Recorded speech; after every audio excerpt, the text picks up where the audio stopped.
in order to achieve building systems where secure multi-user interaction can occur, does this require that each system adopts OCAP compliant architecture?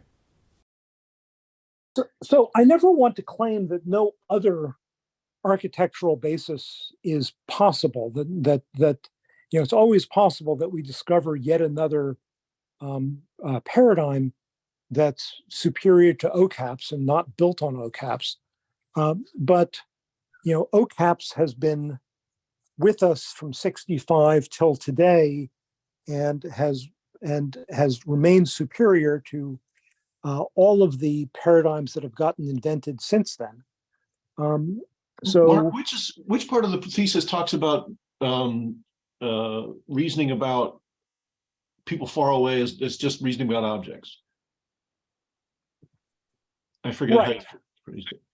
Yeah, you can reason about all suspicion as if you are suspicious only of objects. So that's a really key thing that was not anticipated in '65 when the capabilities were invented. That was really a realization by Jed Donnelly in the late '70s, I think, realizing that the capability security notion transparently distributes over a network with this property that the way I explain it now is that if you're suspicious of another machine, but you're interacting with the other machine over a capability-based protocol, then the other machine might be misbehaving. It might be speaking the protocol badly, or it might be running the objects, the capability-based objects let's say you're doing a language-based local capability system on that machine. It might be violating the capability rules at that location.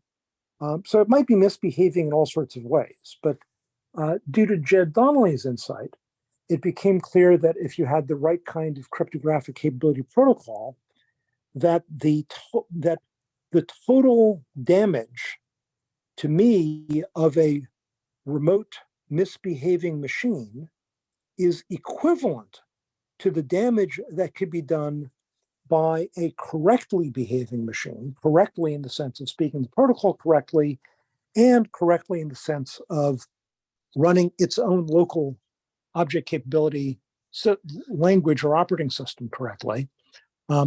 Equivalent to a correctly functioning machine or platform running a malicious group of objects. That if I'm ignorant of what the actual object graph is that's running on the correct platform, that the dangers to me of that group of malicious objects is equivalent to the dangers to me of the machine that those objects are running on itself being malicious. And as a result, I can model my worries. I can do all of my reasoning about my hazards from suspicion of other things as if it's only object misbehavior that I'm worried about.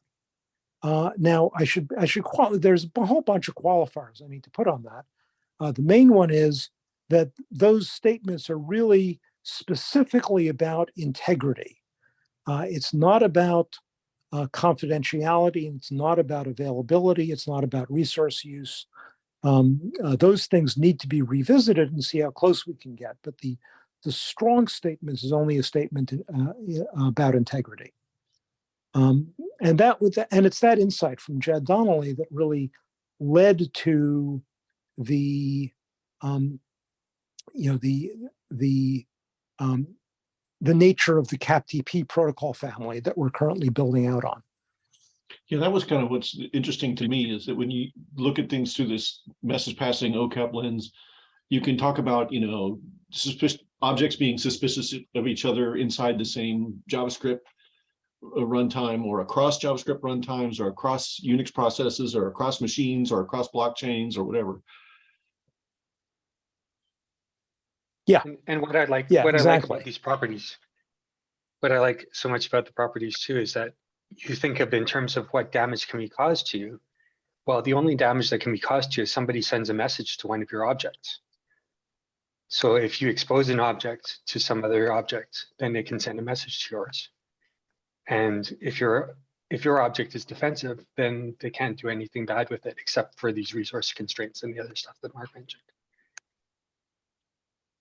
Right, right. And so using that, I can explain this equivalence in a fairly direct manner, I think, which is the cryptographic capability protocol says that a misbehaving platform can still only exercise capabilities remote to itself, can only send messages to objects remote to itself that are capabilities that had been granted by a message pass to the machine, to that machine, which meant that somebody thought they were sending a message to some object on the machine.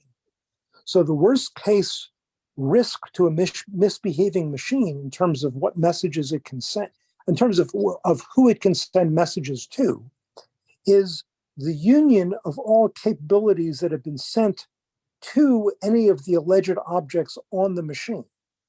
And if you just have a misbehaving object graph running on a correct platform, then the worst case misbehaving object graph is it's just a big grand conspiracy where they all pool all the capabilities sent to any of the objects, which they then jointly misuse.